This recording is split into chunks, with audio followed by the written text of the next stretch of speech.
category.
In last weeks,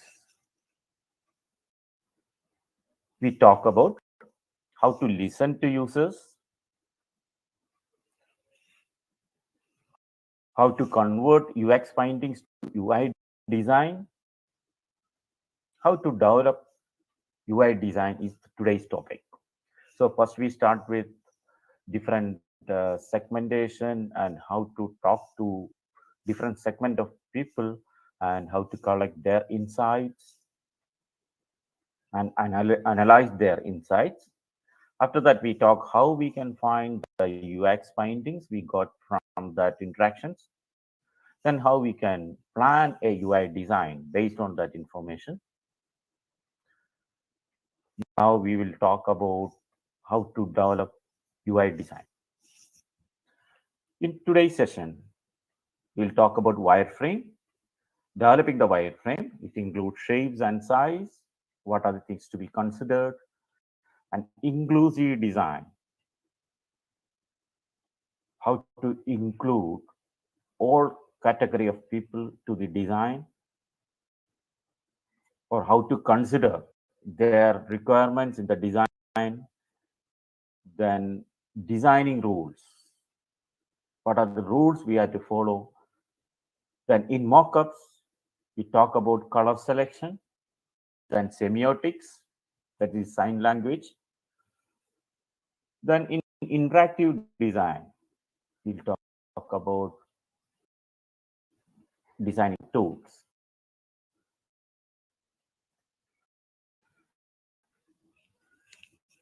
As I said in all my presentations, I talk about innovation journey. Innovation journey start from ideation, then concept, then designing look and feel, rapid prototyping, evaluating MVP, and market feedback. This stage shows the total innovation journey of a product or service or process or business model. UI designer works in designing look and feel. That's the stage where the UI designer will contribute to the innovation journey. As I said earlier, UI design is a part of product design. So UI designer should synchronize his work with the product designer. And main duty of the UI designer is designing look and feel. So in my presentation, I will talk about how to listen, how to design, how to develop, how to deploy, and how to measure UX and UI. Today we are talking about developing UI design.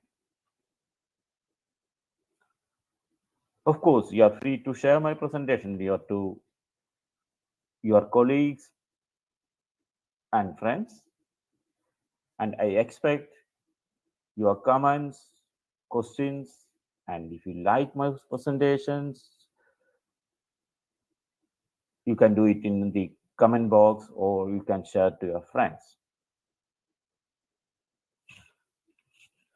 Okay, coming back to today's topic, wireframing. What is the importance of shapes and size? Do not think that I'm talking only about digital design, or the shapes and size depends on, is connected to digital designs or web designs or mobile app designs. Shapes and size is also important in physical products. Think about the interactive knobs in a car or in your kitchen equipments. The shapes and size are so important.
only about digital design, or the shapes and size depends on is connected to digital designs or web designs or mobile app designs. Shapes and size is also important in physical products. Think about the interactive knobs in a car or in your kitchen equipments. The shapes and size are so important. So what shape or what size you have to select for your interface? That is one of the important concern while you start wireframing. Anyway, wireframing is the first stage of UI design. You have to start, you have to develop a wireframe of the interface you are planning to design according to all the information you have from the interaction with the UI designer. Sorry, the interaction with users and the development of persona in the second stage. The planning stage, you develop different persona. Depending on this information, we had to develop as a UI designer, you have to develop wireframing. That's the first stage of designing. So, shapes and size. One of the important consideration or one of the important rules of the shape. Okay, you can use any shapes for your interface. Now, I'm not talking about the shape and size of the total interface. That depends on the screen size. That depends on the space available in the equipment or the monitor is already provided. There is a total shape and size. Maybe in a phone, there's a different sizes available, or in a tab, different sizes available, laptop, or in a kitchen equipment, you have different sizes. That is okay with the size of the product, but I'm talking about shape and size of the components inside that. For example, what should be the size of a particular node? What should be the size of a particular window inside your product?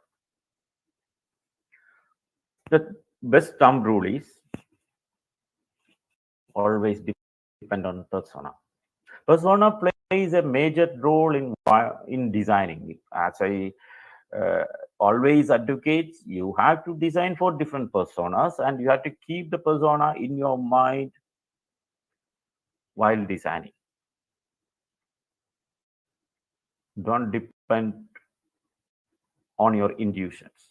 So the persona means the person who is going to use your product. You are defining the person who is going to use your product, actually the representation of targeted segment of your users.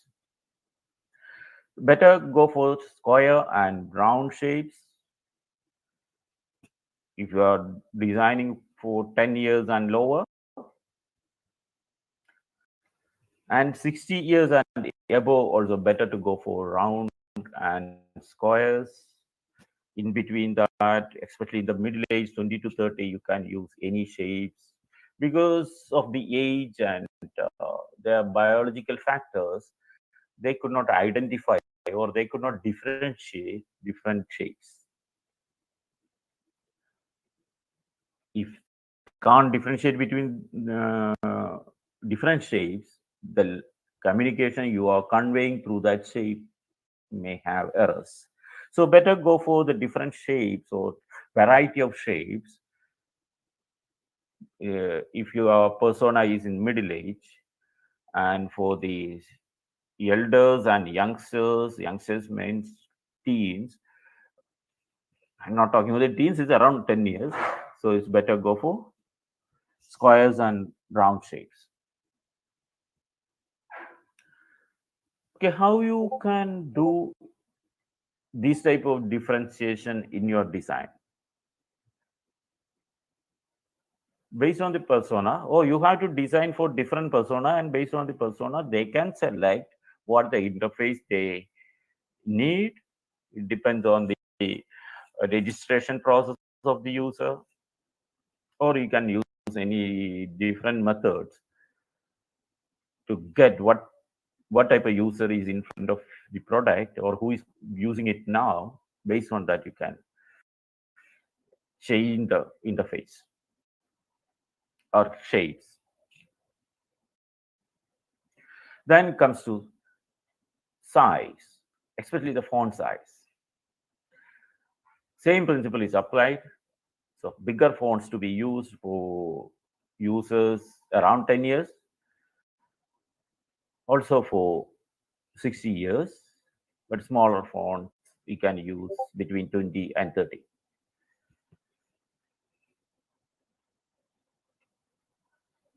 So the size of the font also depends on persona. These are two simple thumb rules you have to follow. While you define the persona, define the age, then select the size and shape. Next, we comes to inclusive design. What is inclusive design? Inclusive design talks about how we are including people with all disabilities. For example, you already selected one persona, maybe your persona is between 20 to 30 years. Still, you can find a group of people have permanent disabilities. They have restrictions to use your product, temporary disabilities, and situational disabilities. What it is? Permanent disabilities, we know they are naturally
disabled, or sometimes by accident or some other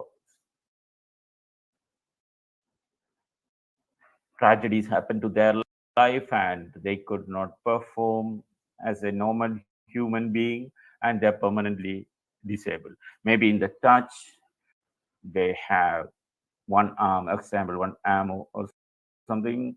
That's called permanent disability, or touch, or they can't see properly, they can't hear, speak. It's temporary disability. It's mainly medical condition because of some temporary things happen to them, so they can't do touch, see, hear, or speak. They are restricted temporarily. There's a temporary disabilities. Then the third is situational.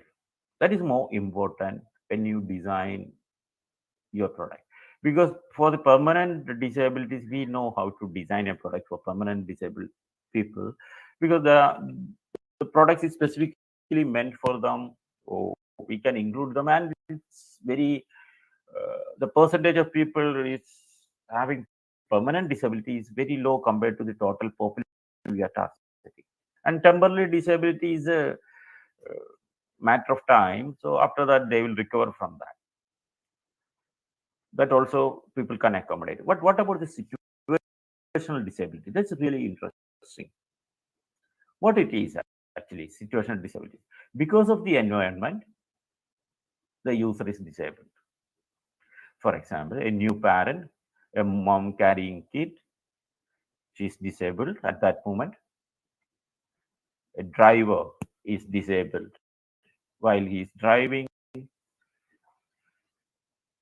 A person inside a environment having loud noise is disabled. These are different situations. People are disabled because of that environment. So look into these situations. As I said, a person after shopping with lot of products carrying, how the person can book a Uber. So the user is disabled at that moment because the user is carrying a lot of product in her hand, so he can't operate, she can't operate phone. So that means that at that moment, the user is disabled. Look at your mom carrying a kid and she want to use phone or anything. She's disabled because one arm is reserved for carrying the kid. Think about a driver. So this is called situational disability. We have to include these into design because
This is a surprising fact that 78 percentage of it, the daytime, you are disabled.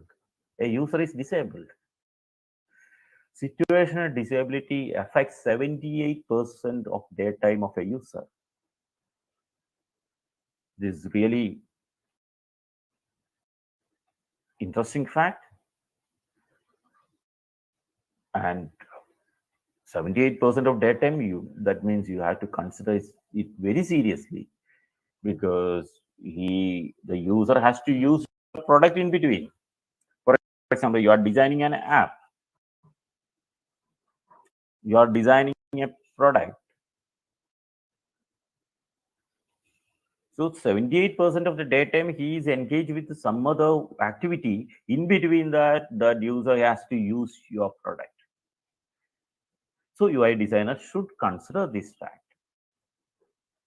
And whatever shapes and size and uh, business processes is including inside the product or inside the app, the UI designer has to consider this fact. So how a user can operate your app with one arm?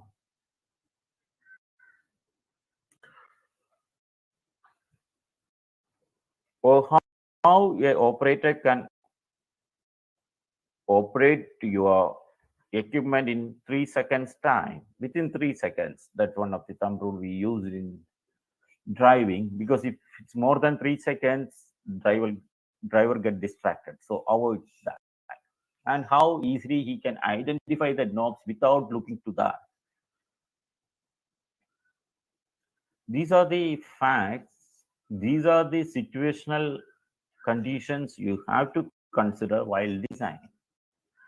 Again, it depends on your product and what environment is using and what complexity is used. But UI designer should keep this in mind. Whatever you are designing, the process, the shape, the size, even though you are designing for 20 to 30 years of age, don't use a very small font size um, in a car interface, because he has to concentrate on that screen, then only he can read what it is. So it will be distracting from driving. So don't use these type of designs, because we know that, okay, 20 to 30 years of age people, they are very sharp in reading. That's okay, but think about it, he's distracted because of the environment. That should be considered. So always keep in mind that 78% of daytime a user is distracted. Then comes to designing rules. I already had a detailed presentation on designing rules. That is Jacob Norman's 10 usability heuristics. You can refer that video. So I'm just briefing it here. These are the rules you had to follow while preparing the design. So especially when you start with wireframing, you have to follow these rules. What it is? Visibility of system status. You have to give the status of the system to the user, whether it is uploading, whether it is deleting or trying something. You have to use some with colors or the messages. You have to interact with users and show what is happening. Otherwise, users feel that your system is get hanged and they have no idea what is happening inside your system. Then match between the system and the real world. So whatever communication you are using with the interacting with the user, it should match with the real world communication or real world usage or accent or sentences they are familiar with. Then user control and freedom. User have the control to do anything. So user makes mistakes. So the system should provide the exit or come back to the previous situation. That is very important. You have to consider that fact while designing the screens or the controls. Then consistency and standards. You have to keep colors and shapes and language in a consistent form.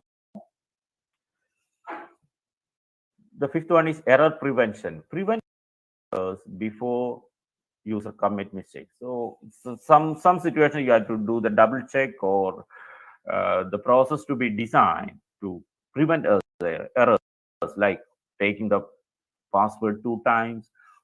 A lot of situations you can avoid errors by inviting more attention by the users to the environment of interaction. Then recognition rather than recall. So don't allow users to remember everything or don't expect the remembering uh, of the previous screens or previous actions by the user. So recognize rather than recall. So you have to show what is the system status. Then flexibility and efficiency of use. So user should be flexible and your product should be flexible and efficient to use. Aesthetic and minimalist design. Don't make a complex design. This should be very simple design. People have a lot of other works to do instead of solving your puzzles in the design. So how to finding the knob to do something. They have not to do that. So it should be clear. Help users recognize, diagnose, and recover from errors. Still, people will make mistakes. Then identify the errors and give the assistance to come out from the errors. These then next is help and documentation. These rules to be implemented in the design. Don't keep these as another document or explanatory document. No. So while you use any icons or any controls, you have to follow these rules because when the user is going to delete, you have to take the confirmation. Are you want to delete or they do something in error? You have to show that there is an error in maybe in red color. So these type of screens you have to design. If you avoid these rules, your designs or your screens will reduce to 50%. Look into a mobile design or a interface design. 50% of screens are used to follow these rules. Otherwise, just look into a login screen. You are taking the username, then password 2 times, then showing that okay, you are logged in or you are failed to log in, your password is incorrect, or you have to use these characters in your password. Your section timeout, different password or different login options. Look into these facts. You are implementing in just one screen for password. So of the screens you are showing while user is doing login is following these rules to compliance with these rules. So that's why I'm saying that whenever you design a interface, 50% of the screens you are using, 50% of the message you are using is to fulfill